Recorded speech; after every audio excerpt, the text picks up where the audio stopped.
Sementara itu, Genjiro Furio yang sudah memasang beberapa alat penyadap di kamar Andi, diam-diam keluar dari kamar tersebut dan memberitahu dua ninja yang ada di luar melalui walkie-talkie, "Datang ke kamarku." Sebenarnya begitu Andi masuk ke hotel, dia sudah merasakan keberadaan dua orang ini karena mereka telah mengikutinya dari Tokyo hingga Nagoya.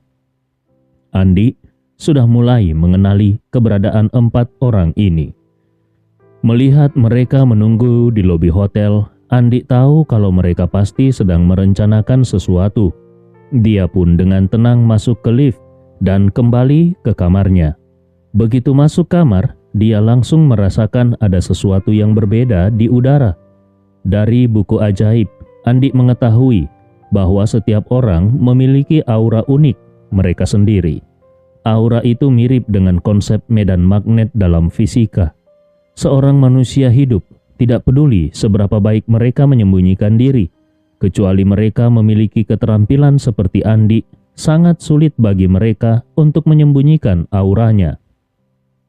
Ini seperti mobil yang sedang beroperasi. Tidak peduli seberapa ramah lingkungan, pasti akan mengeluarkan asap knalpot. Ketika mobil pergi, asapnya masih akan tersisa di udara.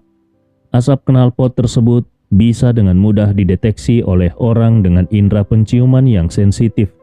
Namun, aura manusia lebih mudah menghilang, kecuali seseorang memiliki indera yang sangat tajam. Hampir mustahil untuk bisa merasakannya. Genjiro Furio mengira dia sudah menyembunyikan jejaknya dengan baik, tetapi Andi bisa langsung merasakan jejak kehadirannya begitu memasuki kamar. Andi pun diam-diam memeriksa sekitar kamarnya dan menemukan beberapa alat penyadap yang tersembunyi di balik furniture, di bawah sofa, dan di dalam plafon. Melihat ini, Andi Rewa tidak bisa menahan diri untuk tertawa dingin, karena teman-teman dari Jepang ini sudah repot-repot memasang alat penyadap dengan segala upaya mereka. Rasanya tidak pantas kalau dia tidak memberi mereka pertunjukan. Maka Andi mengeluarkan ponselnya dan mengirim pesan teks kepada Ibnu Komar dan Albert. "Kamarku sudah disadap. Albert, jangan datang dulu ke kamarku. Ibnu Komar, bantu aku memainkan sebuah skenario." Ibnu Komar segera mengirim pesan teks menanyakan rencana Andi. Andi kemudian mengirimkan beberapa naskah dialog yang harus dimainkan oleh Ibnu Komar. Setelah itu dia mengirim pesan suara, "Ibnu Komar, datanglah ke kamarku sebentar." Setengah menit kemudian, Ibnu Komar mengetuk pintu kamar Andi.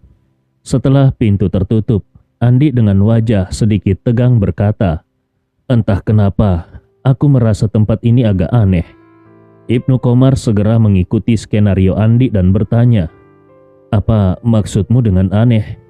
Andi dengan nada khawatir berkata, "Ketika aku keluar untuk berjalan-jalan tadi, aku selalu merasa ada sesuatu yang aneh, seolah-olah seseorang terus mengikutiku." Ibnu Komar buru-buru berkata, "Benarkah? Kita sudah meninggalkan Tokyo, bahkan sudah hampir ke Yokohama. Sekarang kita sudah di Nagoya. Seharusnya tidak ada yang bisa mengikuti kita sampai sejauh ini, bukan?" Andi Rewa mendesah, belum tentu. Saat aku memukuli sampah di jalanan Tokyo, kelihatannya dia punya latar belakang yang cukup kuat. Kita ini orang asing di sini, dan kita sudah membuat masalah dengan keluarga besar lokal. Jadi mau tidak mau, ini pasti akan menimbulkan beberapa masalah." Pada saat ini, di kamar Genjiro Furio, ketiga orang itu mendengarkan percakapan melalui alat penyadap dan benar-benar terkejut. Ninja ketiga langsung berkata, "Kakak, dari yang aku dengar, sepertinya dia tidak bertemu langsung dengan Kenzo." Genjiro Furio memberi isyarat agar ninja ketiga itu berhenti berbicara dan berkata, "Teruskan mendengarkan." Pada saat ini Ibnu Komar kembali berkata, "Puang, apakah kau tidak terlalu sensitif? Aku tidak merasakan ada yang mengikuti kita." Andi berkata dengan sangat serius, "Tapi, aku terus saja merasa ada yang aneh. Saat aku berjalan-jalan tadi, aku mendengar suara perkelahian di belakang. Bahkan ada suara senjata yang saling berbenturan. Tapi ketika aku berbalik untuk melihat, tidak ada apa-apa. Ibnu Komar berpikir sejenak lalu berkata, "Mungkin kau terlalu sensitif. Bisa saja itu hanya halusinasi suara." Andi mendengus. "Tetap saja, rasanya tidak benar. Aku mendengar keributan yang kacau. Sepertinya ada beberapa orang yang bertarung sejenak. Lalu seseorang seperti ditutup mulutnya. Ada suara orang bergumul dan tercekik. Ketika aku mengikuti suara itu, aku menemukan ada genangan darah di tanah dan juga sebuah sepatu. Sepatu itu sangat aneh." Ibnu Komar berkata, "Mungkin darah itu berasal dari binatang. Dan soal sepatu, apa yang aneh dari sepatu itu?" Andi dengan serius berkata, "Sepatu itu, di ujung sepatunya ada pisau. Kau bisa percaya itu? Seperti adegan di film. Sangat aneh." Ibnu Komar berkata dengan ekspresi terkejut, "Apa? Pisau di ujung sepatu? Itu benar-benar terlalu aneh." Di kamar Genjiro Furio, ketika mereka mendengar ini, ketiga orang itu terkejut luar biasa. Ninja kedua berkata dengan ketakutan, "Kakak, yang dia bicarakan sepertinya adalah sepatu ninja milik Kenzo, bukan?" Genjiro Furio juga menjadi tegang dan mengerutkan alisnya. "Kalau begitu, bisa jadi Kenzo dibunuh oleh orang lain." Ninja ketiga menambahkan, "Kemungkinan besar pelakunya juga seorang ninja."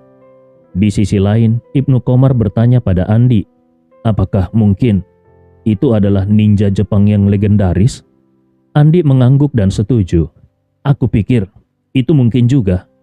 Ibnu Komar dengan penasaran bertanya, "Jadi, apakah kau kebetulan melihat ninja sedang bertarung dengan ninja lain?" Andi berpikir sejenak. "Rasanya tidak mungkin kebetulan. Aku punya firasat bahwa ini mungkin ada hubungannya denganku." Ibnu Komar bertanya lagi, "Benarkah? Jadi, apakah mungkin ada yang berniat menyerangmu, tapi kemudian diserang balik oleh orang lain?" Andi berkata, Siapa yang tahu? Mungkin saja. Itulah sebabnya aku merasa Nagoya ini tempat yang aneh. Sebaiknya kita segera menyelesaikan urusan kita dan cepat pergi dari sini." Ibnu Komar mengangguk dan berkata, "Baik Puang, aku akan mengatur semuanya. Bahan obat akan sampai di bandara tengah malam, dan pabrik obat akan mulai uji produksi dini hari nanti. Kalau semua berjalan lancar, kita bisa segera pergi dari sini." Andi menghela nafas dan bergumam, sungguh merepotkan. Sejak datang ke Jepang, rasanya tidak ada yang tenang. Kalau kita tidak segera pergi, kita mungkin akan terseret ke dalam perselisihan keluarga besar di Jepang." Setelah itu, Andi melambaikan tangan dan berkata, "Baiklah, kau bisa kembali sekarang. Beritahu semua orang untuk tetap waspada agar tidak terjadi masalah." Ibnu Komar berkata, "Baik Puang." Kemudian dia meninggalkan kamar Andi. Pada saat ini, di kamar Genjiro Furio, mereka bertiga mulai bingung. Genjiro Furio dan kedua saudara seperguruannya merasa bahwa semua yang dikatakan Andi mungkin benar. Ada 4 alasan untuk itu. Pertama, Andi tidak mungkin bertarung dengan Kenzo dan keluar tanpa cedera sama sekali. Kedua, Andi tidak mungkin mengetahui bahwa kamarnya disadap. Jadi dia tidak perlu berbohong atau berpura-pura di dalam kamar. Ketiga, Andi menyebutkan sepatu ninja milik Kenzo, seperti sebuah sepatu yang unik dengan pisau yang tersembunyi di ujung sepatu. Ciri ini sangat rahasia dan berdasarkan pengetahuan mereka, Kenzo tidak akan menggunakan jurus mematikan ini kecuali dalam situasi terdesak. Keempat, Andi juga mengatakan bahwa dia mendengar suara perkelahian dari banyak orang. Kenzo hanya seorang diri. Jadi kalau ada banyak orang yang bertarung, itu membuktikan bahwa Kenzo telah disergap oleh banyak orang. Ini cocok dengan kenyataan bahwa Kenzo tiba-tiba menghilang. Setelah menganalisis semuanya, Genjiro Furio menggertakkan giginya dan berkata, "Semua ini menunjukkan satu hal. Kita sedang diawasi oleh kelompok ninja lain." Saudara keduanya bertanya, "Kakak, menurutmu siapa yang melakukannya?" Genjiro Furio berpikir sejenak dan dengan serius berkata, Kita tidak pernah bermusuhan dengan keluarga ninja manapun. Jadi aku menduga pelakunya adalah musuh keluarga Takeshi. Saudara ketiganya langsung berteriak, "Hei, apakah mungkin itu keluarga Akana?" Saat ini di Tokyo, Jepang, Shigeru Takeshi baru saja menyelesaikan pertemuan sepanjang hari dengan Josh dan Shiva. Pertemuan tersebut berjalan sangat mendalam dan kedua belah pihak sangat puas satu sama lain. Ini terutama karena Josh dan Shiva merasa bahwa Shigeru Takeshi adalah orang yang sangat kooperatif. Mereka tidak perlu mempengaruhinya untuk menyingkirkan keluarga Akana karena dia sendiri sudah memiliki kesadaran akan hal itu. Selain itu, demi segera menyegel kerjasama, Shigeru Takeshi sengaja mengorbankan beberapa poin presentase dari pembagian keuntungan dalam syarat-syarat kerjasama. Awalnya Josh berharap bisa mencapai kesepakatan kerjasama dengan pembagian 70-30. Di mana baik dengan keluarga Takeshi maupun keluarga Akana, mereka hanya akan memberikan 30% keuntungan kepada mitra mereka. Namun Shigeru Takeshi malah menurunkan harapan bagiannya sendiri menjadi hanya 25%. Bahkan Shiva merasa bahwa keluarga Takeshi sudah bisa dipastikan menjadi mitra kerjasama mereka. Dengan demikian, tidak perlu lagi bernegosiasi dengan keluarga Akana. Namun, demi menjaga reputasi bisnis, kedua bersaudara tersebut tetap memutuskan untuk bertemu dengan perwakilan keluarga Akana sebelum membuat keputusan akhir. Bagaimanapun, mereka sudah sepakat untuk bertemu dengan keluarga Akana sebelumnya. Tidak mungkin membatalkan pertemuan tanpa alasan dan langsung menyingkirkan mereka dari persaingan. Dunia bisnis memang seperti itu. Bahkan ketika secara diam-diam sudah siap untuk menghancurkan lawan, di permukaan mereka akan tetap bersikap sopan, bahkan seolah-olah bersahabat, penuh dengan basa-basi palsu. Shigeru Takeshi juga benar-benar seorang yang pintar. Dia tahu bahwa keluarga Akana tidak mungkin menawarkan syarat yang lebih baik darinya.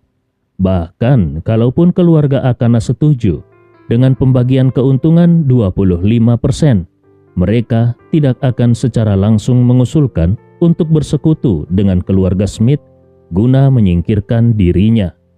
Lagi pula di zaman modern ini, orang tidak berani secara terang-terangan menyerukan penghancuran pihak lain. Meskipun ada niat, hal itu tetap disimpan rapat-rapat di dalam hati. Ugaki Akana tidak tahu tentang rencana jahat keluarga Smith, sehingga tidak mungkin dia bisa dengan sengaja mengikuti keinginan mereka. Namun, situasinya berbeda bagi Shigeru Takeshi. Secara tidak sengaja dia sudah mengetahui kartu tersembunyi keluarga Smith. Oleh karena itu, dia yakin bahwa pada akhirnya keluarga Smith akan memilih dirinya. Pada saat itu, keluarga Takeshi akan menjadi salah satu keluarga paling berpengaruh di Jepang. Saat dia merasa bersemangat tentang hal ini, tiba-tiba dia menerima panggilan dari Ginjiro Furio.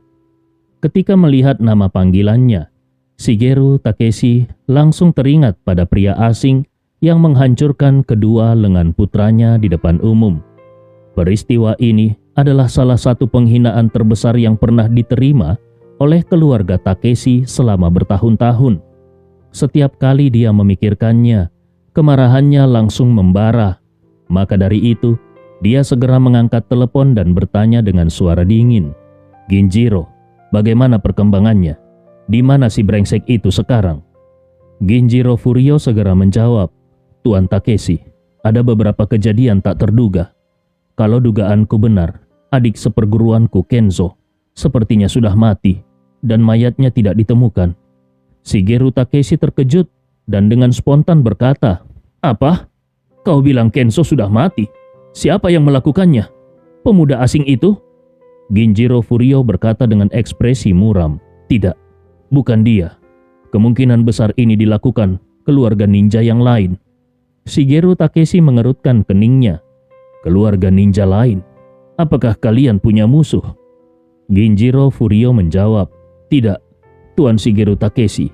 Kami sudah bertahun-tahun bekerja untukmu. Jadi, selain musuh-musuhmu, kami tidak punya musuh lain. Jadi aku menduga kalau ada pihak lain yang sedang menargetkanmu." Shigeru Takeshi bertanya dengan nada tinggi, "Menargetkanku? Siapa yang berani menargetkanku? Apakah mereka menggunakan ninja? Jika mereka menggunakan ninja, ini pasti kelompok besar." Ginjiro Furio menjawab, "Tuan Shigeru Takeshi, apakah mungkin keluarga Akana yang melakukannya? Dari yang aku ketahui, keluarga ninja Koga memiliki hubungan dekat dengan mereka." Shigeru Takeshi mulai kebingungan. Ini. Dia tidak yakin apa yang sebenarnya terjadi pada Kenzo dan siapa yang membunuhnya. Di dalam hati dia berpikir, hanya ada sedikit keluarga ninja yang tersisa di Jepang. Selain ninja keluarga Akana, tidak ada keluarga lain yang seharusnya menjadi ancaman bagiku. Jadi, apakah mungkin Ugaki Akana, si tua bangka itu, sedang merencanakan sesuatu untuk menyingkirkanku juga?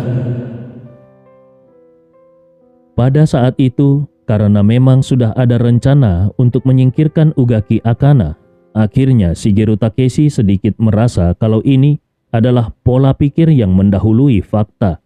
Dia berpikir bahwa mungkin saja Ugaki Akana juga diam-diam merencanakan untuk menyingkirkan dirinya. Dia bergumam di dalam hati, "Sepertinya semua orang memang bermuka dua dan sama-sama menunggu kesempatan untuk menghancurkan satu sama lain." Dengan pemikiran ini, dia pun berkata dengan tegas, "Keluarga Smith datang ke Tokyo dan pertama kali bertemu denganku. Ugaki Akana pasti marah besar. Mungkin inilah alasan dia menargetkanku. Aku menduga sekarang dia sedang menunggu giliran untuk bertemu dengan keluarga Smith. Untuk meninggalkan kesan yang baik, dia tidak berani menyerangku secara langsung saat ini. Jadi, dia mungkin memilih untuk menyerangmu lebih dulu. Kupikir tujuannya adalah untuk melemahkan kekuatanku sebelum akhirnya menyingkirkanku." Ginjiro Furio segera bertanya, "Lalu, apa yang harus kita lakukan sekarang?" Shigeru Takeshi merenung sejenak, lalu dengan gigi terkatup dia berkata, "Ginjiro Furio, kau tetap waspada selama beberapa hari ke depan. Perkuat pengawasan pada pria brengsek itu dan tunggu perintahku. Setelah aku menandatangani kontrak dengan keluarga Smith, kita akan segera menyingkirkan pria itu. Kita harus memulihkan kehormatan keluarga Shigeru Takeshi." Ginjiro Furio segera berkata, "Baik, Tuan Shigeru, aku tidak akan mengecewakanmu." Shigeru Takeshi melanjutkan, "Selain itu, segera kirim lebih banyak orang dari keluargamu ke Kyoto." Ginjiro Furio Sotetsu bertanya dengan heran, "Ke Kyoto? Kenapa kita perlu mengirim orang ke Kyoto?" Shigeru Takeshi dengan suara dingin menjawab, "Putri kesayangan Ugaki Akana, yaitu Rika Akana, sedang dalam pemulihan di Kyoto setelah terluka. Pantau dia dengan ketat. Ketika saatnya tiba untuk menyerang Ugaki Akana, aku tidak ingin ada sisa-sisa yang berbahaya. Itu berarti Rika Akana juga harus dilenyapkan. Selain itu, memantau Rika Akana lebih dulu akan memberiku keuntungan tambahan. Kalau Ugaki Akana berani mencoba menyerangku, aku akan menggunakan putrinya sebagai alat untuk memaksanya bunuh diri. Ini akan menjadi jaminan ganda untukku." Ginjiro Furio segera menjawab, "Aku mengerti. Aku akan segera memberitahu keluargaku untuk mengirim orang ke Kyoto dan mengawasi Rika Akana dengan ketat." Shigeru Takeshi menggertakkan giginya dan berkata, "Ginjiro Furio, pastikan bahwa begitu aku menelponmu, orang-orangmu bisa segera menghabisi Rika Akana." Ginjiro Furio berjanji, "Tuan Shigeru, jangan khawatir. Aku akan melaksanakan tugas ini dengan sebaik-baiknya." Shigeru Takeshi mengangguk dan berkata, "Ginjiro Furio, tenang saja. Setelah kau membantuku menghancurkan keluarga Akana, aku akan memberimu hadiah yang sangat besar. Aku juga memberikan uang kompensasi yang layak untuk adikmu yang telah gugur." Ginjiro Furio segera berkata, "Terima kasih sebelumnya Tuan Shigeru." Pada saat ini, di Hotel Aman, Setelah mandi, Ziva membuka laptop di kamarnya dan kembali melakukan pertemuan video dengan kakaknya Josh serta ayah mereka Arya Smith yang berada di Jakarta. Kedua saudara itu melaporkan secara detail kepada ayah mereka tentang konsesi besar yang diberikan oleh Shigeru Takeshi. Ini membuat Arya merasa sangat senang. Menurut Arya Smith, Shigeru Takeshi adalah orang yang sangat kooperatif. Bukan hanya memiliki tekad untuk menyingkirkan keluarga Akana, tetapi dia juga rela memberikan keuntungan lebih banyak kepada keluarga Smith dan siap untuk menjadi bawahan. Orang seperti itu, menurutnya, bisa dijadikan sekutu yang baik. Ziva berkata, "Ayah, besok sesuai rencana, kami akan bertemu dengan Ugaki Akana dari keluarga Akana. Tapi, aku rasa keluarga Akana sudah kalah dalam persaingan ini. Dia tidak mungkin bisa memberikan penawaran yang lebih baik daripada Shigeru Takeshi." Arya Smith mengangguk dan berkata sambil tersenyum, "Kalau begitu, anggap saja ini sebagai formalitas. Setelah menyelesaikan pertemuan itu, kita bisa segera menandatangani kontrak dengan keluarga Takeshi. Tapi sebelum itu, kalian harus mengunjungi beberapa pelabuhan besar di Jepang untuk memeriksa kondisi operasional di Tokyo, Yokohama, Nagoya, dan pelabuhan Osaka." Ziva mengangguk. "Jangan khawatir ayah, aku dan kakak sudah mengatur jadwalnya." Arya Smith tersenyum puas. "Bagus. Aku tidak menyangka Shigeru Takeshi mau menurunkan bagiannya menjadi 25%. Padahal harga yang ada di pikiran kakekmu dulu adalah 30%, dengan batas maksimum 35%. Kalian berhasil menurunkannya 10% dari batas atas itu. Kalau kontrak ini ditandatangani, kakek kalian pasti sangat senang dan akan memberikan penghargaan besar untuk kalian."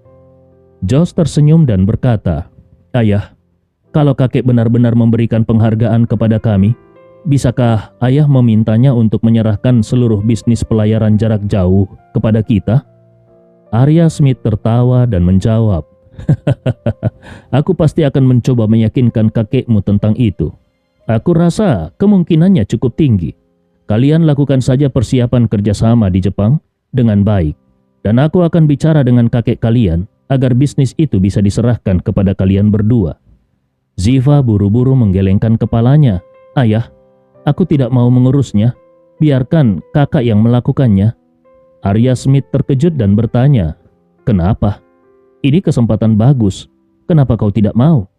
Ziva dengan serius berkata, "Setelah urusan ini selesai, aku akan ke Amerika untuk kuliah dan mengambil MBA." Josh segera berkata, "Wah, orang sepintar kau, kenapa harus ambil MBA? Itu cuma buang-buang waktu. Lebih baik kau cepat kembali dan bekerja di perusahaan agar bisa mengunci sumber daya lebih awal." Ziva menggeleng. "Pendidikan itu tidak ada batasnya. Aku tidak mau cepat-cepat bekerja. Lagi pula, aku tidak terlalu tertarik dengan sumber daya keluarga." Arya Smith buru-buru berkata, "Ziva, usiamu sudah tidak muda lagi. Sudah saatnya kau memikirkan tentang pernikahan. Mengambil MBA hanya akan membuang-buang waktu. Lebih baik kau gunakan 2 tahun itu untuk menikah." Ziva menjawab, "Menikah? Dengan siapa?" Arya Smith berkata, "Kakekmu pasti akan mencarikan pasangan terbaik untukmu." Ziva menggelengkan kepalanya. "Tidak mau. Kalau kakek yang memilihkan, lebih baik aku menikah dengan pria yang aku temui di jalanan Tokyo." Arya Smith berkata dengan marah, "Jangan bicara sembarangan. Kakekmu memang mengirimmu ke Jepang untuk kerjasama, tapi dia tidak akan pernah mengizinkanmu menikah dengan orang Jepang." Ziva mengerutkan bibirnya dan dengan sengaja berkata, "Siapa bilang aku mau menikah dengan orang Jepang? Di jalanan Tokyo juga banyak orang Indonesia. Saat di jalan tadi, aku bertemu dengan seorang pria yang tinggi, tampan dan berkarisma. Aku cukup suka padanya. Bagaimana kalau aku menikah dengannya? Itu jauh lebih baik daripada kakek yang memilihkan jodoh untukku." Josh dengan canggung bertanya, "Kau tahu siapa namanya?" Ziva menjawab, "Aku cuma bercanda. Aku tidak tahu siapa dia, tapi kalau bertemu lagi, aku bisa menanyakan namanya." Josh tertawa. "Kurasa kau tidak akan bertemu dia lagi. Dengan kepribadian Shigeru Takeshi, Dia pasti tidak akan membiarkan pria itu keluar dari Jepang dengan selamat. Ziva mengangkat alisnya. Bagaimana kau tahu kalau Shigeru Takeshi bisa membunuhnya? Aku rasa pria itu sangat kuat. Shigeru Takeshi mungkin tidak bisa berbuat banyak padanya. Josh menggelengkan kepalanya dan berkata sambil tersenyum, seekor naga kuat pun tidak bisa mengalahkan ular lokal. Sekuat apapun, dia tidak mungkin bisa melawan musuh yang banyak. Mendengar hal ini, ekspresi Ziva menjadi sedikit serius. Kata-katanya tadi hanya untuk memancing kemarahan ayahnya. Tetapi ketika dia benar-benar memikirkan sosok pria itu, Ziva merasa cukup khawatir padanya.